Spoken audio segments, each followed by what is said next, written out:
प्यारे साथियों, आज टॉपर की ओरिजिनल कॉपी दिखा करके आपको बताने वाले हैं कि आखिरकार बोर्ड एग्जाम में टॉपर अपनी कॉपी को किस प्रकार से लिखते हैं, उनके लिखने का तरीका क्या होता है। हर किसी के मन में यही सवाल होता है कि जो टॉपर विद्यार्थी होते हैं वो बोर्ड एग्जाम में कैसे अपनी कॉपी को लिखते हैं। तो आप देख पा रहे हो कि ये बिहार बोर्ड की टॉपर स्टूडेंट का कॉपी है, जिनका पूरे बिहार में रैंक 1 आया हुआ था। उनका ये ओरिजिनल कॉपी है और ये कॉपी आपको पीडीएफ के रूप में देने वाले हैं, बताने वाले हैं कि कहाँ पे मिलेगा, जिससे कि आप अच्छे से समझ सको। क्योंकि हर कोई जानता है कि अगर लिखने का तरीका अगर पता चल गई बोर्ड एग्जाम में, हर कोई कहता है, तो समझो कि बहुत अच्छा हो जाएगा और आपका रिजल्ट बहुत ही अच्छा आएगा, आप में 4 चांद लग जाएंगे। लेकिन आखिरकार ये कैसे लिखते हैं, इनके बारे में पहले तो जानकारी होनी चाहिए। तो एक एक स्टेप को ध्यानपूर्वक सुनना, ध्यानपूर्वक समझना, एक शांत जगह में बैठ जाना। लेकिन उसके पहले मैं चाहूँगा कि आप इस वीडियो को लाइक कर दिया करो और अपने दोस्तों साथियों में शेयर कर दो। चैनल को अभी तक सब्सक्राइब नहीं किए हो, प्लीज़ चैनल को सब्सक्राइब करिए, जिससे कि आपको आगे से वीडियो को मिल सके। तो आप देख पा रहे हो कि ये टॉपर की ओरिजिनल कॉपी है और उनके लिखने का तरीका क्या है। इन सभी तरीका पे हम लोग बात करने वाले हैं, आपको स्टेप बाय स्टेप आपको समझाने वाले हैं और आपको भी इसी ढंग से आपको एग्जाम में लिखना होगा।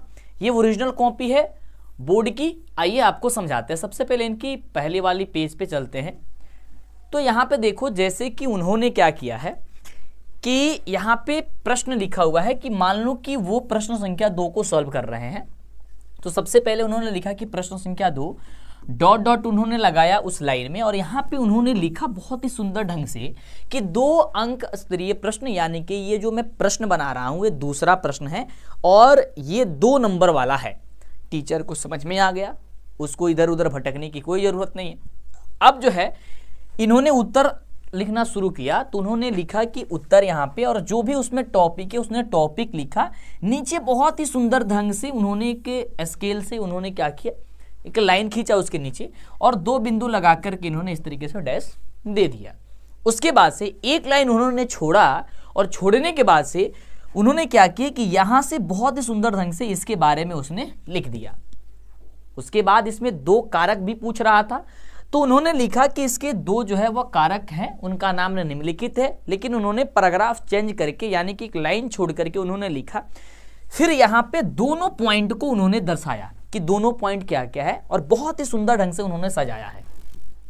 और लेकिन एक इसमें खास बात क्या है कि जो स्टूडेंट ये लिखे हैं ना, जो टॉपर है पूरे बिहार में, वो जो है 2 कलम का यूज किए हैं। और मैं कभी भी कहता हूं आपसे हमेशा कि 2 कलम का यूज करना, एक ब्लैक पेन और एक ब्लू पेन। जब मैं आपको कॉपी दूंगा पीडीएफ के रूप में तो आपको सारी चीजें समझ में आ जाएंगी, लेकिन इसको समझना बहुत जरूरी है जो हमको बताना चाहते हैं। मैं कॉपी दे दूंगा तो देखने से नहीं पता चलेगा क्या क्या पॉइंट इसमें अंतर है, आखिर आपके लिखने में और उनके लिखने में क्या अंतर है, इसको समझना जरूरी है। ठीक है, तो उसने क्या किया कि देखो ये वाली चीज जो लिखा ना प्रश्न, ये उन्होंने ब्लैक से डाला है, डॉट डॉट लगाया है वो भी ब्लैक से, ये चीजें भी ब्लैक से। उसके बाद से आपको दिख नहीं रहा होगा, मैं आपको बता रहा हूं, ये उत्तर ये भी ब्लैक से, यहां तक ब्लैक से। ब्लू पेन का इस्तेमाल सिर्फ परिभाषा लिखने के लिए, ठीक है, सिर्फ परिभाषा जो चीज है उसके लिखने के लिए, कि परिभाषा को बताने के लिए, समझाने के लिए जो लिखना है परिभाषा, उसके लिए उन्होंने ब्लू पेन का यूज किया है, बाकी उन्होंने ब्लैक पेन का यूज किया है। देन उसी प्रकार से जैसे ही ये प्रश्न समाप्त हुआ है तो देखो बड़ा ही सुंदर ढंग से एक लाइन देखना आप यहाँ पे बीच में उन्होंने क्या किया, स्केल से इन्होंने ऐसे ऐसे किया, ठीक है, और इससे 2 बिंदु इस तरीके से इसने एक स्केल से एक लाइन खींच दिया है। और ये लाइन से वो क्या दर्शाना चाहते हैं, वो दर्शाना ये चाह रहे हैं कि इसके ऊपर उसका प्रश्न समाप्त हो जा रहा है, इसके नीचे में किसी दूसरे प्रश्न का उत्तर लिखने जा रहा हूं।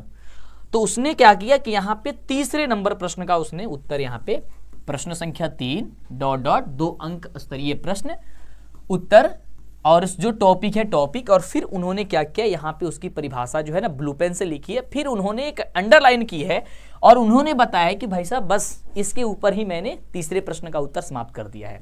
फिर उन्होंने चौथा प्रश्न स्टार्ट किया है, यहाँ पे शायद आपको दिख नहीं रही होगी, और चौथे प्रश्न के भी बारे में उसने लिखा और फिर वो आगे वो बढ़ चले। अब वो इस तरीके से जो रोपण कृषि के 4 प्रकार है ना, तो 4 प्रकार को देखो कितने सुंदर ढंग से उन्होंने सजाया है ना। और ये वही सजा सकता है जिसको पूरी तरीके से अच्छे से याद होगा, तभी वही समझा सकता है, सजा सकता है। तो देखो रोपण कृषि के 4 फसल जो है कौन कौन से है, उन्होंने 4 तीर दिया है और उसने यहाँ पे लिखा है, फिर एक नाम यहाँ पे लिखा है, फिर एक नाम यहाँ पे लिखा, फिर एक नाम यहाँ पे लिखा। अब देखोगे इसमें भी अंतर है एक। अब क्या अंतर दिख रहा है आपको, देखो ये तीर तो दिया, एक तीर छोटा है, फिर एक बड़ा है, फिर एक छोटा है, फिर एक बड़ा है। ऐसा क्यों किया वो, उसके दिमाग में क्या सोच के देखो। ऐसा इसलिए क्योंकि अगर सारे तीर अगर एक समान कर देता और लिखता तो ये वाला वर्ड और ये वाला यहाँ लिखता तो ये वाला और ये वाला सट जाता, लगता कि यार एक ही में है ना। तो देखो दिमाग है ना, इसी को कहा जाता है यार स्मार्ट वर्क करनी है, स्मार्ट तरीका स्मार्ट अपनाओ, है ना। हार्ड वर्क आप कर रहे हो ना, उससे आप स्मार्ट में बदलने की कोशिश करो। और आप लिखते तो कैसे लिखते भाई, रोपण के 4 फसल नाम ऐसे ही लिख देते, बिना कुछ के परिभाषा में लिख देते कि ये है बस। लेकिन नहीं, उसने देखो कैसे लिखा है ना। उसके बाद फिर उन्होंने समाप्त किया, इसी ढंग से उन्होंने आगे गया है और सारे क्वेश्चन को सीरियल नंबर से करने की कोशिश की है। जैसे 1 के बाद 2, 2 के बाद 3, 3 के बाद 4, 4 के बाद 5, 5 के बाद 6, है ना। इस तरीके से बनाने की कोशिश की। ऐसा नहीं कि कभी 1 नंबर, कभी 10 नंबर, कभी 20 नंबर, फिर 2 नंबर। हालांकि बना सकते हो, इससे कोई दिक्कत नहीं होता है। लेकिन मेरा मानना यह है कि मैं जो चीज समझाना चाह रहा हूं उसको समझो। मेरा मानना यह है कि मान लो कि प्रश्न संख्या 1 आपको याद है, आपको 2 याद नहीं है, आपको 4 नंबर याद है, और आपको एक ही बार 8 नंबर याद है, और आपकी को 10 नंबर याद है। तो अगर बनाने जा रहे हो तो पहला नंबर प्रश्न का उत्तर आपने बना दिया, और आपको दूसरा नंबर भी याद है, लेकिन आप सबसे पहले चौथा बना रहे हो, और फिर आप क्या कर रहे हो, दूसरा प्रश्न बना रहे हो, फिर आप 10वां बना रहे हो, फिर 8वां बना रहे हो। यार ऐसा क्यों करोगे? जब आपको पहला याद है, पहला के बाद दूसरा याद है तो दूसरा लिखो, दूसरा के बाद तीसरा नहीं है तो चौथा बनाओ, चौथा के बाद क्या 5वां याद नहीं याद है, 6ठा याद नहीं है, 7वां याद नहीं है, 8वां याद है, हाँ तो 8वां बना दो, 9वां याद नहीं है, 10वां याद, तब 10वां बनाओ। यानी कि कोशिश करो कि एक लाइन से बनाने की कोशिश करो। ऐसा नहीं कि पहला प्रश्न बना दिए, फिर 10वां बना दिए, फिर दूसरा भी बना दिए, फिर 8वां चले जाए, फिर तीसरा। अब टीचर जब देखेंगे तो कहेंगे यार ये क्या किया है। उनको देखने से पता चल जाएगा यार कि लग रहा है कि कहीं से चीटिंग कर लिया है। कभी इसको पहला प्रश्न मिला है तो पहला लिख दिया है, कभी 10वां मिला है 10वां लिख दिया। तो ये काम हमको गलती नहीं करनी है। हालांकि लिखने से बोर्ड मना नहीं करता है, मैं ये नहीं कर रहा हूं कि बोर्ड मना करता है, लेकिन एक स्मार्ट तरीका क्या होता है यार, अपने पे भी विचार करना पड़ता है। ठीक है, चलो, तो ये तरीका तो हुई इनके लिखने की। ठीक है, जो इन्होंने लिखा है। अब मैं आपको एक अलग जब मैं स्लाइड लेकर के मैं उस पर समझा रहा हूं तो आपको समझ में आएगा। मैं चलता हूं इनके दीर्घ उत्तरीय प्रश्न पे। इसके पहले देखना, यहाँ पे इन्होंने चित्र भी बनाया ना, बहुत ही सुंदर ढंग से चित्र बनाया, और उन्होंने पेंसिल से बनाया है। कई बार मैंने कहा, मैं बहुत बार समझाता हूं यार, जब भी चित्र बनाना पेंसिल से बनाना, एक एक स्टेप समझना ना इन्होंने क्या अंतर किया है, क्या अप्लाई किया है। और एक कॉपी देखना, मैं जहां बता रहा हूं वहां जाकर के मैं बता देता हूं। ठीक है, लेकिन इसे समझ लो। ठीक है, फिर उन्होंने एकदम लगातार सीरियल नंबर से बनाने की कोशिश की है। फिर वो गए हैं लॉन्ग क्वेश्चन पे। ठीक है, और लॉन्ग क्वेश्चंस कब बनाए हैं, जब शॉर्ट क्वेश्चन उन्हें लगा है कि मैं इतने ही जानता हूं और इतने ही बना सकता हूं। ठीक है, ऐसा नहीं है कि एक लॉन्ग क्वेश्चन बना दिए, एक शॉर्ट क्वेश्चन बना दिए, फिर एक लॉन्ग, फिर एक शॉर्ट, ऐसा नहीं। पहले शॉर्ट क्वेश्चन बना के खत्म कर दो, फिर लॉन्ग पे बढ़ो, है ना। तो देखो उन्होंने क्या किया है, इसने ब्रैकेट्स में बंद किया है दीर्घ उत्तरीय प्रश्न अंक 5 अंक स्तरीय, यानी कि 5 अंक वाला प्रश्न है दीर्घ उत्तरीय में बनाने जा रहा हूं, जिसमें क्वेश्चन नंबर 22 नंबर क्वेश्चन दीर्घ उत्तरीय प्रश्न होगा। उसमें बच्चे ने लिखा है प्रश्न संख्या 22 ... और 5 अंक स्तरीय, यानी कि 5 अंक वाला है। टीचर को समझ में आ जाए, टीचर को समझाना चाह रहा है कि यार देखो मैं जो ना 5 नंबर वाला क्वेश्चन बना रहा हूं और ये इतने नंबर बना रहा हूं। ठीक है, टीचर को इतना क्लियर हो गया, कहीं ताक झाक देखने को जरूरत नहीं है।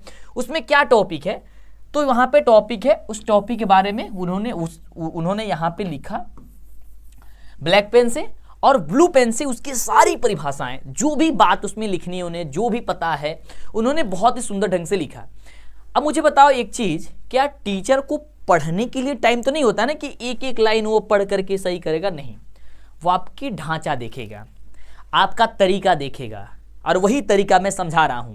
कोई भी शिक्षक, यह हकीकत है और आज अपने दिमाग में बैठा लो, कि कोई भी शिक्षक आपकी परिभाषा को नहीं पढ़ते हैं। अगर पढ़ते भी हैं तो 3 से 4 परिभाषा पढ़ेंगे, उसके बाद से सारी पेपर को ऐसे ही चेक कर देते हैं। आप क्या लिखें नहीं लिखें उससे मतलब नहीं होता है, आपके लिखने का क्या ढंग है, क्या प्रोसेस है, वही ज़्यादातर चेक किया जाता है।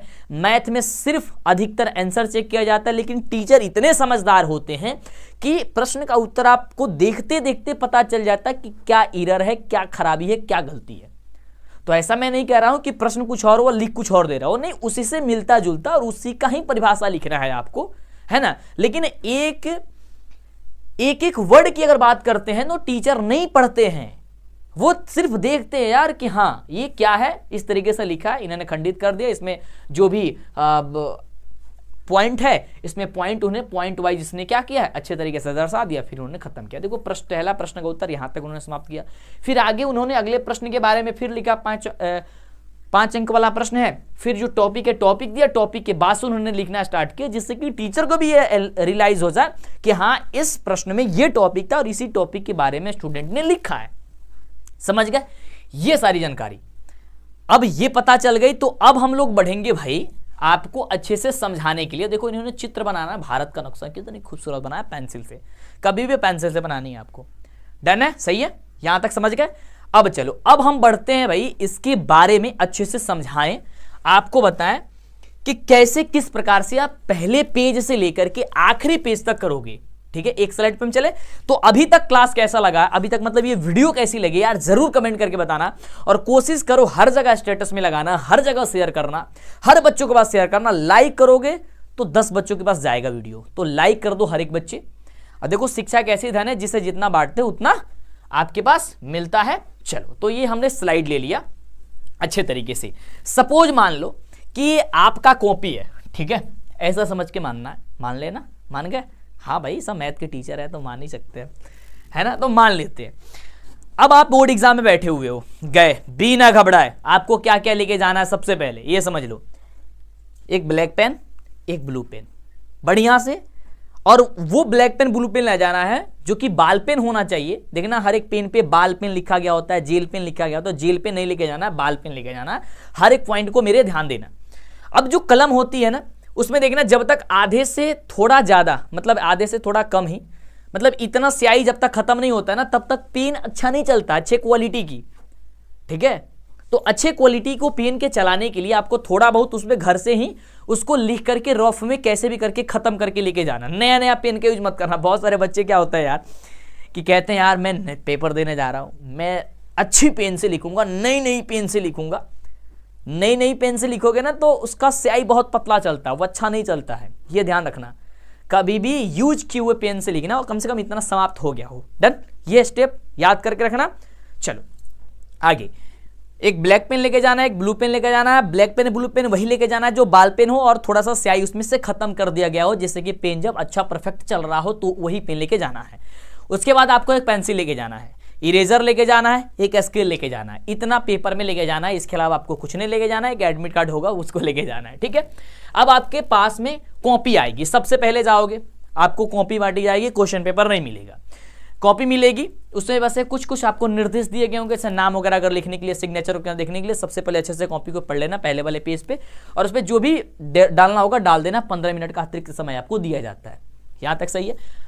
अब आती है लिखने की बारी। क्वेश्चन पेपर मिल गया, क्वेश्चन पेपर लेना, क्वेश्चन पेपर का धड़ाधड़ तरीके से एक बार उसे रीड कर लेना। ठीक है, रीड कर लेना मतलब एक बार पढ़ लेना। पढ़ने के बाद से आपको प्रश्न का उत्तर लिखना स्टार्ट करना। क्या करोगे, सबसे पहले पेज के बीचों बीच में आपको ब्लैक पेन से लिखना है यहां पे प्रश्न उत्तर संख्या। मान लेते हैं कि आप पहले नंबर प्रश्न का उत्तर दे रहे हैं तो पहला लिखना। ठीक है, और इसके नीचे स्केल से अंडरलाइन कर देना। ठीक है, और इसे आप ब्रैकेट से बंद कर देना। अब ये जो प्रश्न 1 है वो आप देखोगे तो वो लघु उत्तरीय होगा या दीर्घ उत्तरीय होगा। तो लघु उत्तरीय अगर आप लिख रहे होगे 2 अंक वाला प्रश्न तो आप लिख सकते हो कि लघु उत्तरीय प्रश्न, और यहां पे ब्रैकेट में आप 2 अंक दे सकते हो, यानी कि 2 अंक वाला प्रश्न। ऐसे 2 अंक शॉर्ट फॉर्म में दे सकते हो, या जैसे आपको टॉपर का कॉपी दिखाए थे आप उस भी प्रकार से लिख सकते हो। और ये काम आपको कैसे करना भाई, पेज के बीचों बीच में करना है, ठीक है।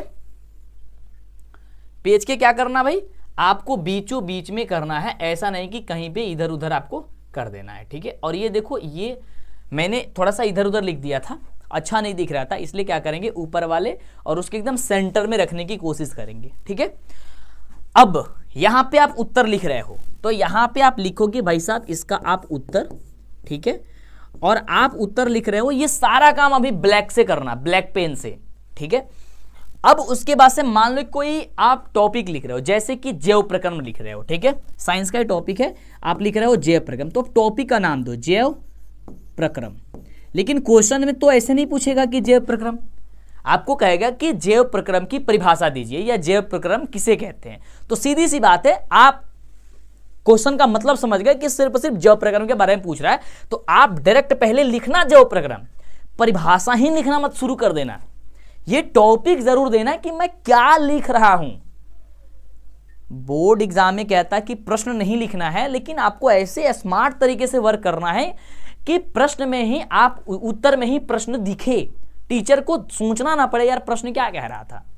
मान लो कि ये टॉपिक आप ना लिखे, मान लो कि मैं ये मिटा देता हूं और अब मैं इसका परिभाषा लिख रहा हूं, तो टीचर को एक बार पेपर देखना पड़ेगा कि यार इसका प्रश्न क्या लिखे हो, उत्तर क्या लिखे हो। और यदि आप यहां पे दे दिए हो जैव प्रक्रम, अब टीचर को तो समझ में आ गया, हाँ जैव प्रक्रम के बारे में लिखा है, क्वेश्चन जो है ना जैव प्रक्रम के बारे में पूछा हुआ था। अब आप जैव प्रक्रम के बारे में जो कुछ जानते हो, जो कुछ भी जानते हो, आप यहां पे लिखो, कोई समस्या नहीं है। उसके बाद ये ब्लू पेन से करोगे जो परिभाषा लिखना है, ये काम ब्लैक से, ये भी काम ब्लैक से, लेकिन परिभाषा ब्लू से। कई बार ऐसा होता है किसी प्रश्न में आपका एग्जाम्पल देना होता है ना, यानी कि उदाहरण देना होता है, तो काफी सारे बच्चे उदाहरण के स्थान पे लिख देते हैं जैसे। ये लिखना गलती नहीं है, लेकिन आप जैसे मत लिखो, आप लिखो उदाहरण। और ये काम भी आप किससे करो भाई, ब्लैक पेन से करो, लेकिन परिभाषा समाप्त होने के बाद एक लाइन जरूर छोड़ना है। क्या छोड़ना भाई, एक लाइन जरूर छोड़ना है। और इसमें ये 2 बिंदु आपको इस तरीके से दे करके, और अब जो भी लिखोगे परिभाषा, सॉरी आपका एग्जाम्पल, वो आप ब्लू पेन से लिखोगे। केवल इतना वर्ड जो है ना वो ब्लैक से लिखना है, उदाहरण, या फिर उदाहरण जैसे भी लिख सकते हो, कोई समस्या नहीं है, जैसे। यानी कि अब आपको समझ में आना चाहिए कि अगर महत्वपूर्ण कोई टॉपिक है, कोई पॉइंट है, उसे मुझे ब्लैक से दिखानी है ताकि टीचर को डायरेक्ट आंख पड़े वहां पे, ठीक है। और जैसे परिभाषा खत्म होती है, आपका वो प्रश्न का उत्तर खत्म होता है, फिर आप नीचे इस तरीके से अंडरलाइन कर दो जैसे स्टूडेंट ने किया था, और उसे छोड़ दो, एक लाइन छोड़ के नीचे, और फिर दूसरे वाले पेज पे चलो, और फिर ये बातें फिर लिखो कि प्रश्न संख्या 2 लिख रहे हो तो यहां पे लिखो प्रश्न संख्या 2 लघु उत्तरीय प्रश्न 2 अंक वाला, प्रश्न संख्या, प्रश्न का टॉपिक ये है और मैं परिभाषा लिख रहा हूं और उसका एग्जाम्पल नहीं है तो छोड़ दो, तब आगे बढ़ना। अब सोच के देखो यार कितनी अच्छी बात है ना, कितनी सुंदर दिखेगी। एक बार लिख के ट्राई करना खुद ब खुद। मैं कॉपी दिखा रहा हूं और दे रहा हूं तो आपको समझ में आएगी यार कहां से और कैसे हमको देखना होगा, क्या चीजें समझ में आ रही है। एक सबसे बड़ी गलती करते हो, पता है क्या गलती हो, जब लिखते हैं हम लोग तो कोई वर्ड गलती हो जाती है, तो मिटाने वाला तो होता नहीं कि मिटा दोगे। जैसे मान लो हमने लिखा यहां पे जैव प्रक्रम, और ये जैव प्रक्रम हमसे क्या हो गई भाई, गलती लिखा गया, माने कि वर्ड जो है ना उसमें आकार वगैरह गलती हो गया, तो क्या करते हो आप, फटाफट से इसे काट देते हो ऐसे, और फिर लिख देते हो यहां पे जैव प्रक्रम, ऐसे लिख देते हो। तो समझो कि ये प्रोसेस गलत है, प्रोसेस बिल्कुल तरीका गलत है। अब टीचर जैसे ही पेज पलटेगा तो सबसे पहले आप इसे रंग दिए हो ना, एक तरीके से एकदम काट दिए हो, तो पहले ही उसका नजर उसी पे पड़ेगा। आप भी देखना, किसी पेज पे लिख देना और ऐसे ही काट देना, और पेज पलटना, जैसे पलटोगे कहीं और ध्यान नहीं जाएगा, सबसे पहले ध्यान उसी पे जाएगा जो कटा हुआ है, जो आपने रंग दिया है एक तरीके से।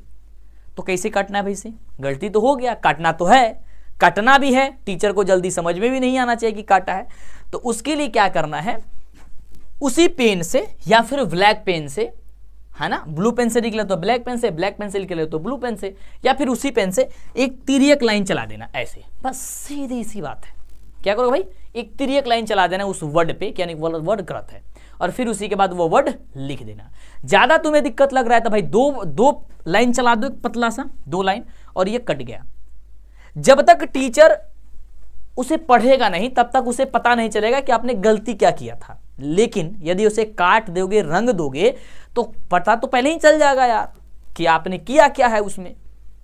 तो ये चीजें आपको नहीं करनी होती है बोर्ड एग्जाम में, समझ गए। बड़ी सख्त ध्यान देना होता है। देखो टॉपर कुछ अलग नहीं, अलग तरीके से पढ़ते हैं, अलग तरीके से लिखते हैं। उनके पास भी आपके किताब होते हैं, आपके पास भी वही शिक्षक पढ़ाते हैं, हम ही उनको भी पढ़ाते हैं और आपको भी पढ़ा रहे हैं। लेकिन उनकी स्मार्ट तरीका जो है ना, उनको 4 चांद लगा देता है और वो टॉपर बन जाते हैं। टॉपर कहीं आकाश से टपक के नहीं आते हैं, वो आपके बीच के होते हैं, आपके दोस्त होते हैं, आपके भाई होते हैं, आपके साथ में पढ़े होते हैं, आप ही के बुक पढ़े होते हैं वो भी। और ये मैं आज बताने का क्या मतलब निकल के आ रहा है यार, कि मैं खुद बता रहा हूं यार, मैं कॉपी चेक करने गया था और मैं वो गलतियां देखी, तो आज मैं बता रहा हूं आपको कि टीचर किस तरीके से कॉपी चेक करते हैं, कैसे चेक करते हैं, मैंने कैसे चेक किया, क्या क्या गलतियां कॉपी में देखने को मिली। मैं खुद बोर्ड की कॉपी चेक किया हूं यार, तो मैं आपको इस चीज को बता पा रहा हूं। मुझे इतने सालों के अनुभव है कि आप क्या गलती कर सकते हो, हमने क्या गलती कर दिया था, आप क्या नहीं करोगे। तो इसको सुनना बहुत जरूरी होता है, बहुत समझना बहुत जरूरी होता है। हर चीज को हम हलवा नहीं समझ सकते हैं, समझ रहे हो मैं क्या कहना चाह रहा हूं। एक वर्ड, बहुत चीजें हैं ना, बहुत अंदर बच्चों की खराब करके रखी हुई है, और उसके चलते उनकी हैंडराइटिंग खराब हो जाती है। हैंडराइटिंग यार बहुत महत्वपूर्ण होता है, मैं 100 बार कहता हूं। हैंडराइटिंग आपकी बोर्ड एग्जाम के लिए सबसे ज्यादा महत्वपूर्ण है यार, सबसे ज्यादा खास है हैंडराइटिंग। अब देखो हैंडराइटिंग को आपको सुंदर प्रेजेंट करना है वहां पे, कैसे करोगे भाई। अब देखो मान लो कि कोई बच्चा क्या होता है, उसकी हैंडराइटिंग अच्छी नहीं है, तो क्या करता है, उसकी अच्छी कैसे नहीं हो पाती है उसे मैं बताता हूं। जैसे मैं इसी को लेता हूं, जैव प्रक्रम। तो यहां पे एक बच्चा ऐसे लिखता है जैव, और यहां पे लिखता है प्रक्रम, ठीक है। और एक बच्चा लिखता है ऐसे, इसी को जैव, ऐसे लिखता है प्रक्रम। अब देखो ऊपर वाला देखोगे तो एकदम सही ढंग से इस जहां जितने बड़ा ये वर्ड है उतना ही बड़ा ये भी वर्ड रहना चाहिए आपकी। यहाँ क्या है, ये थोड़ा सा बड़ा हो गया, फिर छोटा हो गया, फिर बड़ा हो गया, फिर छोटा हो गया, तो ऊपर हो गया, तो तिरछा हो गया, तो नीचे हो गया, तो गड़बड़ हो गया भाई। आपको हमेशा ध्यान रखना है कि आप कोई वर्ड लिख रहे हो तो हर एक वर्ड की लंबाई चौड़ाई एक ही आकार की होनी चाहिए। उसके बाद देन अगले वर्ड लिख रहे हो तो उसके बीच की दूरी समान होनी चाहिए। जैसे कि यहाँ पे इसके बीच की जितनी दूरी है उतनी ही इसके बीच की दूरी होनी चाहिए लगभग। अब इंची टेप से तो माप नहीं सकते, लगभग होना चाहिए, है ना। फिर उसके बीच की दूरी उतने ही, फिर इतने ही, फिर उसके इतने ही, और वर्ड दोनों है जो एक समान लिख रहे हो। जैसे कि मैं लिखूं यहाँ पे बड़ा लिख रहा हूं थोड़ा सा, जैसे मैं यहाँ पे लिखूं अंक, तो मैं ये दोनों वर्ड एक समान लिखूंगा, ठीक है, तब जाकर के होगी। एक वर्ड अगर बड़ा लिख दिया और एक वर्ड छोटा लिख दिया फिर गड़बड़ हो गई। हर एक वर्ड के बीच की दूरी जो है वो समान होनी चाहिए, तब जाकर के बेहतर हो पाएगी। तो ये चीजें जब आप प्रेजेंट कर पाते हो, जब टॉपर की कॉपी दिखा दिए, तब आपको अगर समझ में नहीं आएंगे फिर तो आप गलती कर रहे हो। अब ये सारी चीजें समझ में आए, कम से कम डेली एक कॉपी लिखो। अभी बोर्ड एग्जाम अगर आपके पास समय है तो एक सप्ताह में एक कॉपी जरूर लिखो, उसको ढंग से बनाने की कोशिश करो, उसके ढंग से उससे अच्छे लिखने की कोशिश करो, तब जाकर के हो पाएंगे। तो साथियों, टॉपर की ओरिजिनल कॉपी डाउनलोड करने के लिए आपको गूगल में आ जाना है और गूगल की क्रोम ब्राउजर में आकर के सर्च करना है बिहार बोर्ड टॉपर कॉपी। जैसे Bihar board topper copy search करोगे, सबसे पहले मेरा यहाँ पे एक वेबसाइट निकल के आएगा, Bihar board topper copy download. पहली लिंक आएगी, इस पहले लिंक पे क्लिक करना है। जैसे क्लिक करोगे तो यहाँ पे आपको क्या है, आपको नीचे जाना है और यहाँ पे देख सकते हो, यहाँ पे आपको सब कुछ बताया गया है। और इसमें जितने भी वर्ड लिखी गई है ना यार, उसे आप रुक करके थोड़ा पढ़ना। देखना यहाँ पे आपको पेज लगाई गई है, आपको इसके नीचे जाना है डाउनलोड करने के लिए। जैसे नीचे जाओगे यहाँ पे OMR शीट भी दी गई है कि OMR शीट किस प्रकार से आती है ना। तो आपको इन सारी बातों को पहले पढ़ लेना है, समझ लेना है। उसके बाद से नीचे आपको यहाँ पे ध्यान से देखोगे तो इस टेबल में आपको दिया हुआ मिलेगा OMR शीट डाउनलोड। ये डाउनलोड पे क्लिक करके डाउनलोड कर लेना। और Bihar board topper copy download, topper copy download पे टॉपर कॉपी डाउनलोड हो जाएगा। यहाँ पे व्हाट्सअप लिंक है, व्हाट्सअप पे अगर आप फॉलो नहीं किए वो चैनल में तो आप जरूर से व्हाट्सअप पे आ जाना। और चैनल को सब्सक्राइब नहीं किया यहाँ पे चैनल पे पहुँच सकते हो, और भी लिंक इसमें हम दे देंगे, आप बार बार इसे आकर के चेक करते रहना। क्या सर्च करना है गूगल पे? Bihar board topper copy download. पहला जो लिंक आएगा वो मेरी वेबसाइट का पहला लिंक आएगा, उसी पे आपको क्लिक करना है, ठीक है, कहीं और नहीं जाना है। यहाँ पे लिखा हुआ मिलेगा DLS एजुकेशन। ओके साथियों, मैं मिलता हूँ आपके अगले वाली क्लास में। आशा करता हूँ आपको सारी चीज़ें अच्छे से समझ में आ गई होंगी।